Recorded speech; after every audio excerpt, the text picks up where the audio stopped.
Hello and welcome to an online workshop on disabilities in the fieldwork experience.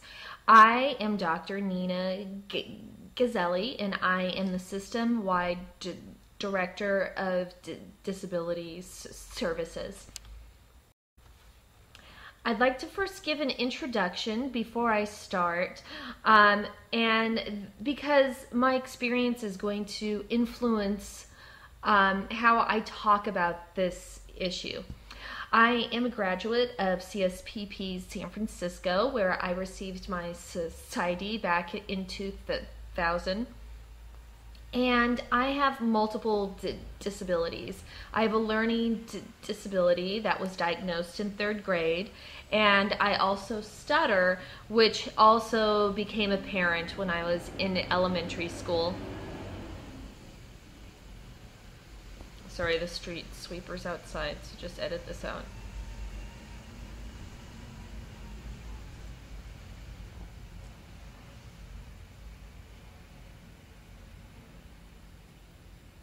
And I also have Crohn's, which was diagnosed in my internship year, which gave me a lot of issues around accommodations during that time. And for those that don't know, Crohn's is a inflammation of the lower bowel, which is similar to colitis. I've needed accommodations throughout my practicum, my internship, and even now in my work experience.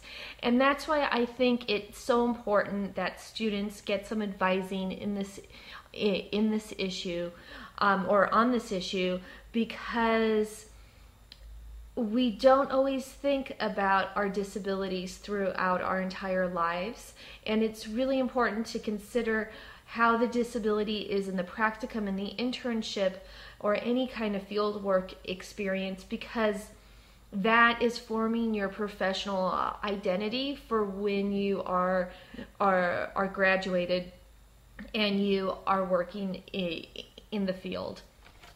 So hopefully you can get some practice in asking for accommodations and knowing what you can get, because it doesn't always come naturally, and it is hard to understand what you might need. So from my experience in having a learning disability, I had no idea that my learning disability would impact me in the workplace. When you grow up, you kind of think that it magically goes away once you're 18 because you aren't quote unquote learning anymore. Of course, a learning disability isn't a learning disability. It's an information processing disability. And you process information all the time, especially in the workplace. So for me, I had to go through a process to understand that I didn't outgrow my LD, and that my LD was likely going to impact me on my job. I think that I first learned this when I was in high school and I was working at a daycare center, and every time that a child bit another child, I would have to write an accident report. And I found that it was taking me longer than I saw necessary to do these, and I had to have multiple drafts. And this was a very simple form. And one day during that process, I realized that my LD was impacting me in this, and how I had never thought about it impacting me in that way. There are times throughout your fieldwork experience that things will creep up on you and you will realize that you need to have an accommodation. Good news. Many accommodations and compensatory strategies that worked for you in school will also work for you at work or at your practicum or at your internship. And if you are getting a doctorate or a master's or a teaching credential, these are very specific areas that most likely you have a talent in. So you have probably chosen an area that fits you well. And so that is important to excel in those areas and to find field work experience that is going to match to your strengths. So for example, I don't enjoy writing assessments, and my LD impacts my assessment writing a lot. So I chose not to do practicum and field work experience that had capitalized on doing assessments. I did enough so that I could learn them, and so I could interpret them, and I could use them in therapy or any other kind of work. But I chose not to have that as an emphasis in my training and in my work experience now. So it's really important that you find ways to capitalize on what your talents are. And when you have a disability, oftentimes these become very strong. And so it's important to work off your strengths. And second, and lastly, you have rights under the Americans with Disabilities Act and Section 504 of the Rehabilitation Act. So the accommodations that you receive at your practicum and your internship experience, you will also be able to ask for many of those once you are on the job. ADA, what's that? The Americans with Disabilities Act is a civil rights law, and it's different from other it's similar to other civil rights laws in that employees with disabilities cannot be discriminated against, and that people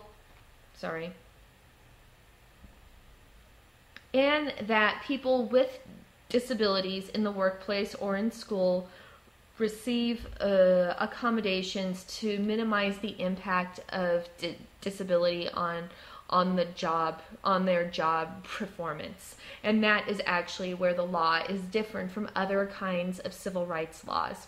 So it's not only enough that people with disabilities cannot be discriminated against, but they can also request and receive accommodations so that they can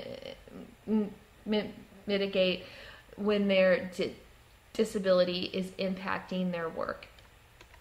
One issue that comes up a lot, especially in the application process to practicums and internships, is to disclose or not to disclose. And everybody, whether they're a student with a disability or even an internship or practicum trainee director, have different views about this. So it's an important thing to take into consideration.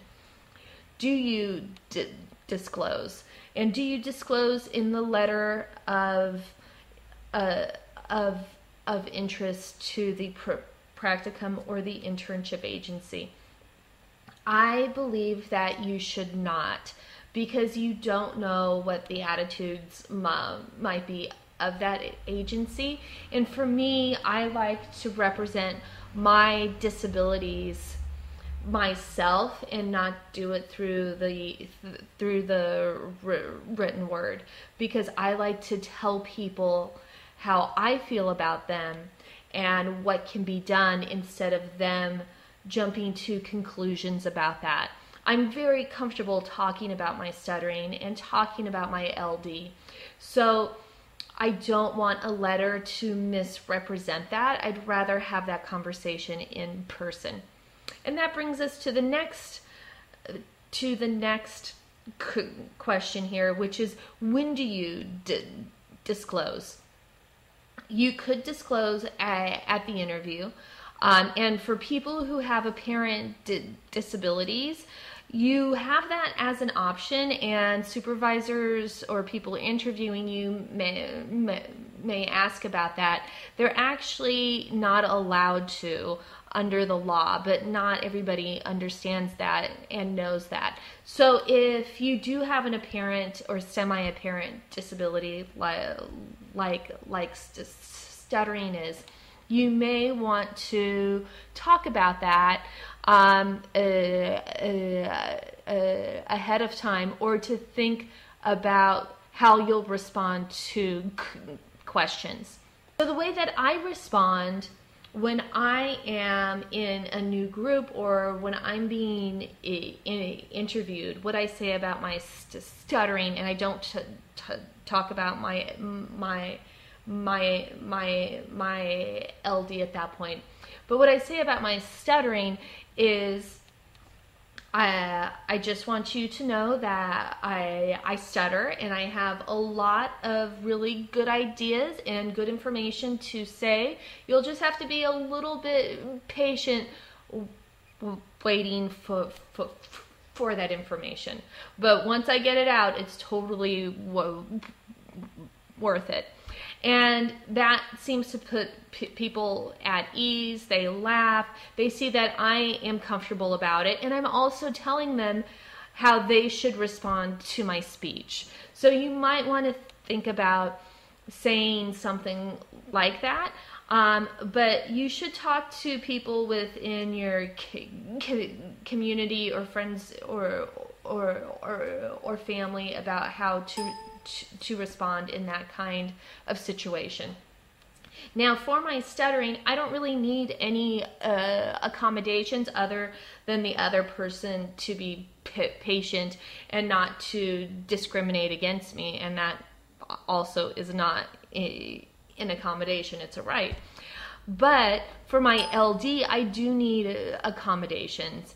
And usually I will ask for those once I get the job. Oftentimes when my supervisor is going through and telling me what my duties are, I will say, okay, I can do this, and I can do this, and I can do this. But I do need someone to take a look at my letters or reports, so that someone can look for any kind of grammar or spelling mistakes. And I slide it in there, making it not a big deal, and also emphasizing the other things I can do. Now, the tough thing is, especially for people who are new to the workplace, is knowing what to ask for. What I've seen sometimes is students saying that they have a disability, saying how it affects them, and then wanting a supervisor or a teacher to come up with the accommodations around that. And that can sometimes overwhelm teachers and supervisors. Instead, what I recommend is that you say something like this: I have insert disability here. It affects me in, state how it affects you, and it helps me if I have, and stating then a concrete solution or an accommodation. And this might be something that you write down on a card and that you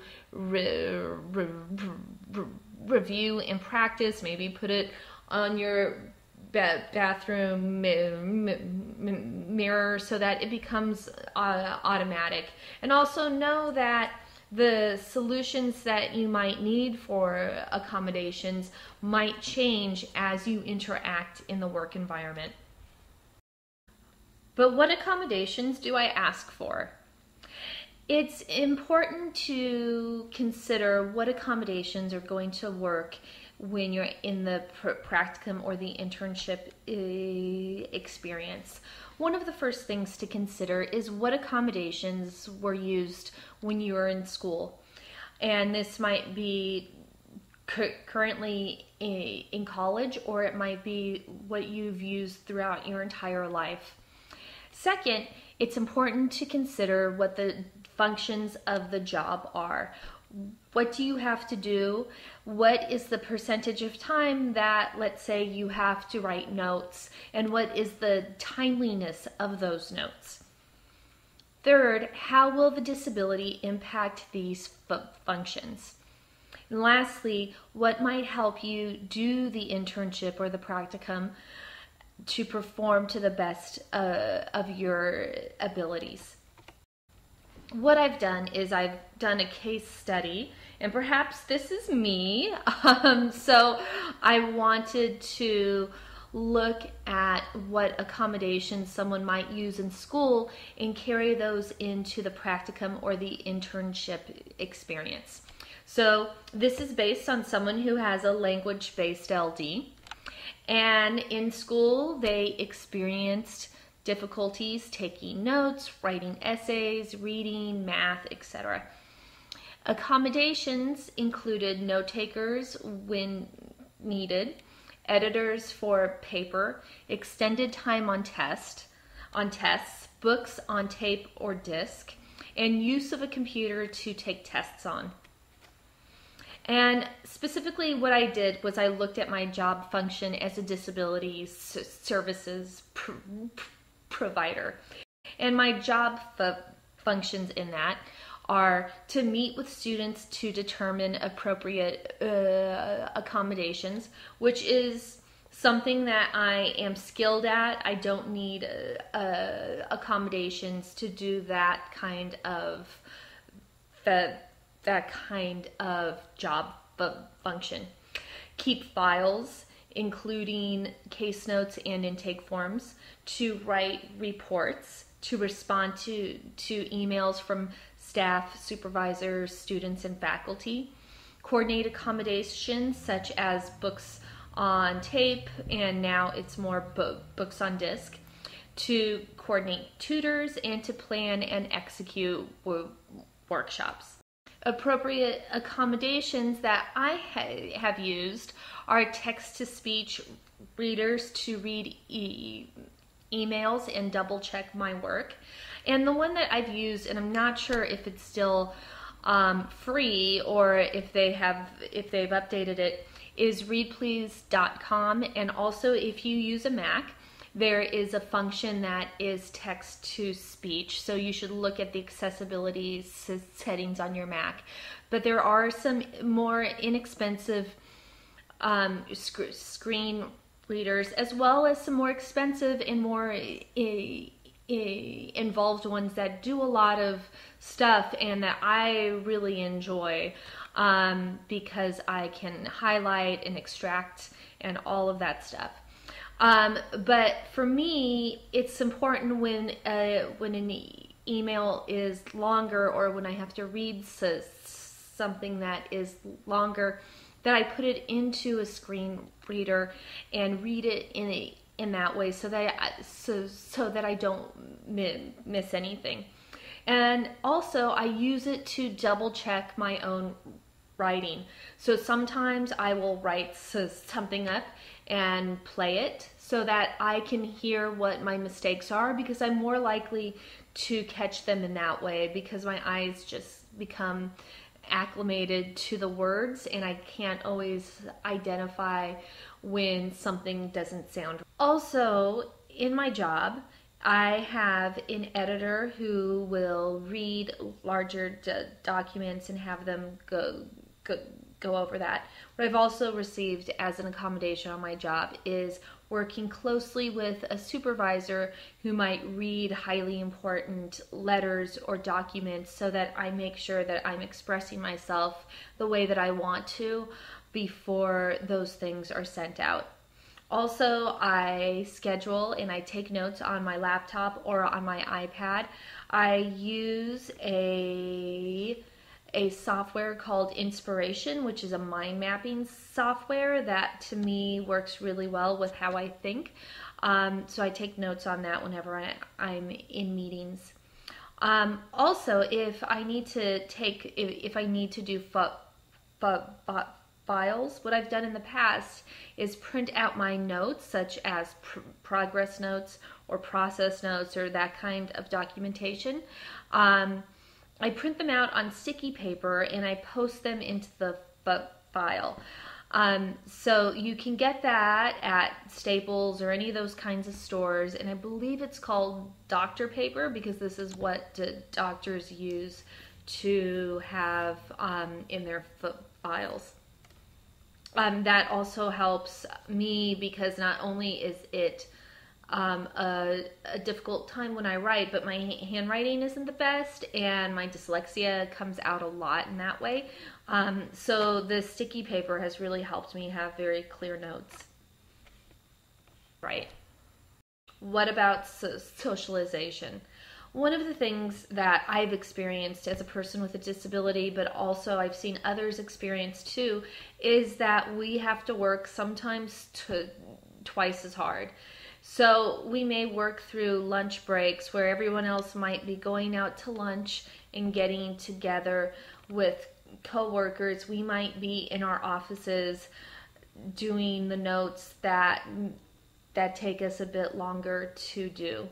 So when you are doing this, it's really important to build the relationships that you have throughout the workday, and really try to build the relationships, because you may also need to ask those people advice. You may need to ask them questions, but also you can feel isolated if you're in your office all the time. So it's really important to start to bridge those kinds of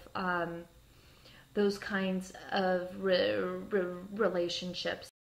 Outside of work, it's also important to have a strong support system, and having friends who both understand you, because if you are a person with a disability at your agency or at your school, you may be one of a few, or you may be the only one.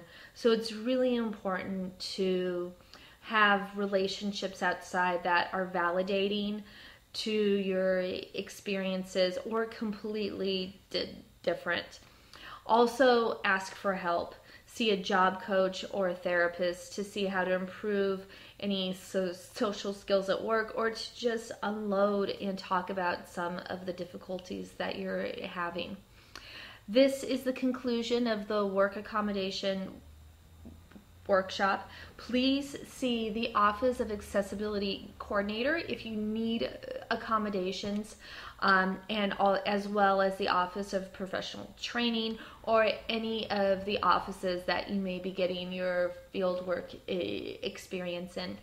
We can discuss accommodation plans and figure out what might assist you on the job. Thanks again.